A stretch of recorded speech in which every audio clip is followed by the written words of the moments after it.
কলকাতার হাসপাতালে তরুণী ডাক্তারকে খুন ও ধর্ষণের ঘটনায় ভারত জুড়ে প্রতিবাদ। নিহত তরুণী ছিলেন কলকাতার আর.জি. কর মেডিকেল কলেজ হসপিটালের একজন চিকিৎসক।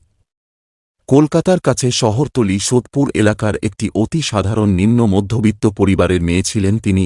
গত বৃহস্পতিবার রাতে তিনি টানা ৩-৬ ঘণ্টার অনকল্প ডিউটিতে ছিলেন। রাতে প্যারিস অলিম্পিকে জ্যাভেলিন থ্রোর ইভেন্ট টিভিতে দেখে এবং অনলাইনে আনানো খাবার সহকর্মীদের সঙ্গে খেয়ে তিনি ৪ তলায় পালমোনোলজি বিভাগের সেমিনার হলে কিছুক্ষণের জন্য বিশ্রাম নিতে যান। পরদিন সকালে তার জুনিয়র সহকর্মীরা ওই হলের ভেতরেই তার অর্ধনগ্ন মরদেহ পড়ে থাকতে দেখেন। নিহত তরুণীর গোপনাঙ্গের পাশেই পড়েছিল মেয়েদের মাথার চুলের একটি ক্লিপ। ওই তরুণীর পরিবারের পক্ষ থেকে অভিযোগ করা হয়েছে, হাসপাতাল কর্তৃপক্ষ ও পুলিশ তাদের প্রথমে জানিয়েছিল তাদের মেয়ে আত্মহত্যা করেছে।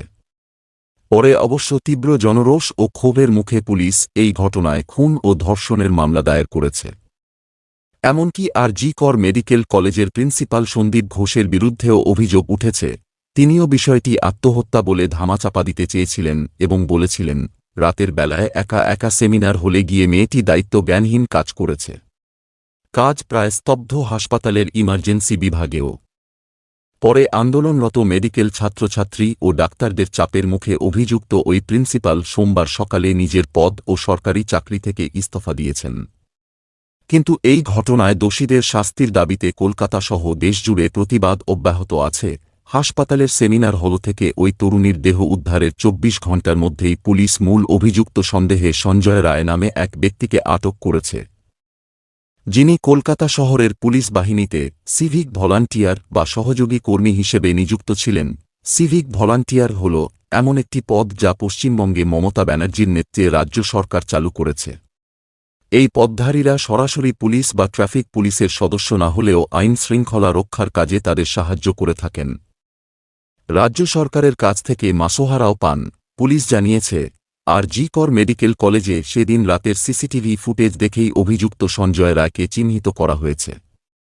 ওই তরুণীর সঙ্গে যখন পাশবিক নির্যাতনের ঘটনা ঘটে বলে ধারণা করা হচ্ছে, তার ঠিক আগে ওই ব্যক্তিকে হাসপাতালে ঢুকতে দেখা যায় এবং তার খানিকক্ষণ পরে বেরিয়ে যেতে দেখা যায় বলেও জানানো হয়েছে। স্থানীয় সংবাদ মাধ্যমে বলা হচ্ছে, ধৃত ওই ব্যক্তির বিকৃত যৌনাচারে লিপ্ত হওয়ার এবং নির্যাতন ও চাঁদাবাজিতে যুক্ত থাকার অতীত ইতিহাস আছে। তবে আন্দোলনরত চিকিৎসকরা ও পশ্চিমবঙ্গের বিরোধী দলগুলো বারবার দাবি জানানো সত্ত্বেও হাসপাতালের কোনো সিসিটিভি ফুটেজ পুলিশ প্রকাশ করেনি। হাসপাতাল কর্তৃপক্ষ বলছে, পালমোনোলজি বিভাগের ও সেমিনার হলের সিসিটিভি সেদিন কাজ করছিল না। মূল অভিযুক্ত ও ধৃত সঞ্জয় রায় 2019 সালে কলকাতা পুলিশের ডিসঅ্যাস্টার ম্যানেজমেন্ট গ্রুপে একজন স্বেচ্ছাসেবী হিসেবে যোগ দেন। ছবির ক্যাপশন, আন্দোলনকারীদের দাবি, প্রকৃত দোষীদের গ্রেপ্তার করতে হবে। পরে রাজনৈতিক প্রভাব কাজে লাগিয়ে তিনি বদলি নেন কলকাতা পুলিশের ওয়েলফেয়ার সেল বা কল্যাণ সমিতিতে, যার সুবাদে আর.জি. কর হাসপাতাল কমপ্লেক্সে তারা অবাধ যাতায়াত ছিল বলেও বলা হচ্ছে। এমনকি পুলিশ বাহিনীর সদস্য না হওয়া সত্ত্বেও ওই ব্যক্তি থাকতেন কলকাতা পুলিশের 4th ব্যাটালিয়নের চত্বরেই। চলাফেরা করতেন কলকাতা পুলিশের স্টিকার লাগানো একটি মোটর বাইকে। কলকাতা পুলিশের কমিশনার বিনীত কুমার গোয়েলকে শনিবার এক সাংবাদিক সম্মেলনে বারবার প্রশ্ন করা হলেও অভিযুক্ত ব্যক্তি সিভিক ভলান্টিয়ার হিসেবে পুলিশের সঙ্গে যুক্ত ছিলেন কি না অথবা নিয়োগের আগে তার ব্যাকগ্রাউন্ড চেক করা হয়েছিল কি না, সে ব্যাপারে কিছুই বলতে চাননি। নিহত ওই তরুণী চিকিৎসকের খুনি ও ধর্ষণকারীদের চরমতম শাস্তির দাবিতে পশ্চিমবঙ্গের বিভিন্ন হাসপাতালে তার সহকর্মী জুনিয়র ডাক্তাররা আন্দোলনে নেমেছেন। গত শুক্রবার থেকেই ইমার্জেন্সি পরিষেবা বাদ দিয়ে হাসপাতালের বাকি সব বিভাগেই ডাক্তাররা রোগী দেখা বন্ধ রেখেছেন। সর্বভারতীয় স্তরে চিকিৎসকদের সংগঠন আইএমএও এই আন্দোলনে তাদের সংহতি জানিয়েছে। পশ্চিমবঙ্গের প্রায় সব সরকারি মেডিকেল কলেজ হাসপাতালে চিকিৎসা পরিষেবা এর ফলে কার্যত স্তব্ধ হয়ে গেছে। পশ্চিমবঙ্গের ডাক্তাররা এই ঘটনায় ফাস্ট ট্র্যাক বিচার বিভাগীয় তদন্ত চেয়েছেন। নিহতের পরিবারকে উপযুক্ত ক্ষতিপূরণ দিতে হবে এবং কলকাতা পুলিশকে তাদের ভূমিকার জন্য ক্ষমা চাইতে হবে বলেও দাবি জানাচ্ছেন।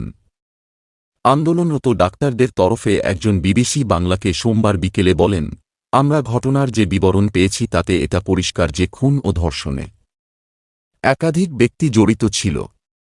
মাত্র একজনকে ধরা হলেও বাকিরা রাজনৈতিক প্রভাবশালী বলেই কি তাদের স্পর্শ করা হচ্ছে না।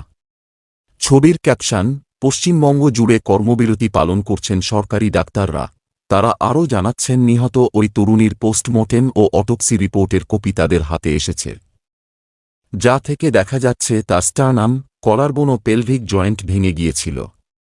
চোখ, মুখ ও যৌনাঙ্গ থেকে প্রচুর রক্তপাত হচ্ছিল। তার বাঁ পায়ে, ডান হাতের আঙুলে, ঘাড়ে ও ঠোঁটে মোট একটি ক্ষত ছিল। সারা শরীরে নির্যাতনের যে ধরনের লক্ষণ পাওয়া গেছে তা থেকেই তার সহকর্মীরা মনে করছেন এই কাজ কিছুতেই একজন ব্যক্তির পক্ষে করা সম্ভব নয়। এই ঘটনায় প্রকৃত দোষীদের আড়াল করা হচ্ছে কিনা, ধৃত সঞ্জয় রায় ছাড়া অন্য আরও কেউ এই অপরাধে যুক্ত কিনা, সামাজিক মাধ্যমে ও চলমান আন্দোলনে এই সব প্রশ্ন তাই ঘুরে ফিরেই আসছে। পশ্চিমবঙ্গের মুখ্যমন্ত্রী মমতা ব্যানার্জি, যার সরকার এই ঘটনাকে কেন্দ্র করে বেশ চাপের মুখে আছে, আজ নিহতের পরিবারের সদস্যদের সঙ্গে দেখা করে জানান তিনি এই ঘটনার কিনারা করার জন্য কলকাতা পুলিশকে আগামী রবিবার সময় দিচ্ছেন। তার মধ্যে তদন্ত সফল না হলে তিনি কেন্দ্রীয় সরকারের তদন্তকারী সংস্থা সিবিআইয়ের হাতে তদন্তের ভার তুলে দিতেও দ্বিধা করবেন না বলে জানান মিস ব্যানার্জি।